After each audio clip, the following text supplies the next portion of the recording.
Oi, gente! Vocês sabiam que os sistemas eleitorais são métodos que definem, por exemplo, como ocorrem as eleições no Brasil, a contagem dos votos e a distribuição dos cargos? Nós convidamos a advogada e professora universitária Fernanda Pimentel para nos ajudar a entender mais sobre esse assunto. Professora, eu já começo te perguntando, para a gente saber quem ganhou as eleições, basta olhar para quem foi mais votado? Essa pergunta é muito interessante. Para responder ela, nós temos que entender um pouco sobre o sistema eleitoral. O sistema eleitoral é a forma de organização das eleições, cômputo de votos e todos esses detalhes que fazem com que o nosso processo eleitoral seja democrático.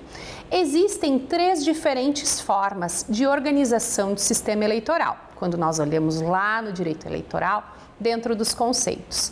No Brasil, nós utilizamos 2 formatos, o sistema majoritário e o sistema proporcional. O primeiro deles é dedicado para as eleições de senadores, presidentes, governadores e também para prefeitos. Como acontece a contagem dos votos? Vai ser feito de modo muito simples. Verificam-se dentre todos os votos do corpo de eleitores quem foi o candidato que conseguiu mais do que 50% mais um dos totais de votos. Então, o cálculo é feito dessa maneira. Verifica-se o total de eleitores, quem foi o candidato com mais de 50%. Essa é também conhecida como a forma de sistema eleitoral majoritário absoluta.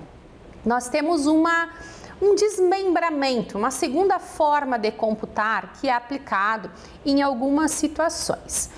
Continua sendo o sistema eleitoral majoritário, mas aí o cálculo, a nomenclatura é simples, que significa, e é aplicada, por exemplo, num segundo turno, aquele candidato que tiver um número maior de votos válidos, excluindo os brancos e nulos, será considerado o ganhador, o vencedor, e receberá o mandato.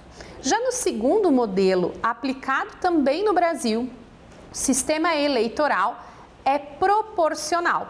Como o nome já diz, vocês devem imaginar aí, ele é utilizado para permitir que diferentes atores interajam.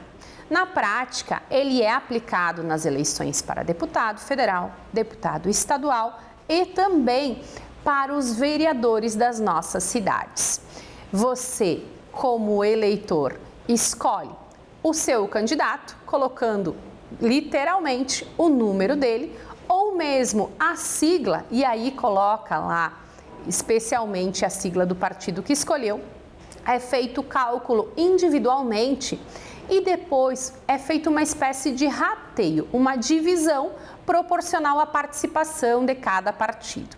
Dessa forma, entendem os doutrinadores e quem entende um pouco mais do direito que é um modo de garantir que diferentes grupos tenham participação e voz ao longo de todo o processo legislativo que acontece depois das eleições. Esta forma de organização se aplica, então, em todas as eleições, justifica alguns processos e faz com que nós saibamos como vai acontecer. Uma última curiosidade, quando falamos de sistemas eleitorais, principalmente os proporcionais, é que nós temos 2 formas de organização, com listas fechadas ou listas abertas. No nosso país, atualmente, a forma adotada é lista aberta. Significa o quê? Existe uma lista de candidatos e você, direcionando o voto para ele, de certo modo, garantirá que o resultado daquele voto também seja dele. Na prática, como funciona? Se o candidato que você escolheu for o mais votado, ele poderá sim ser o eleito se estiver de acordo com a quantidade, o espaço, a proporcionalidade daquele determinado partido. Já outros países, e talvez você deve ter ouvido na televisão e em alguns momentos de debate, utilizam a lista fechada, que significa que você pode até votar em um candidato pontual, mas a decisão de quem entrará naquele mandato será definida por grupos políticos e não pela população diretamente. O modelo que nós utilizamos de lista aberta é muito defendido como um exemplo de acesso e participação direta da população em todo o processo decisório. Espero ter respondido a pergunta.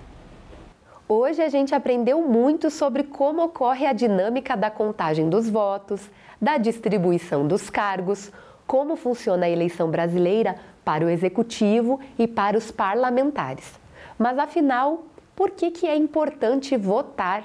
Esse é o tema do nosso próximo vídeo. Até lá, nosso voto, nossa voz.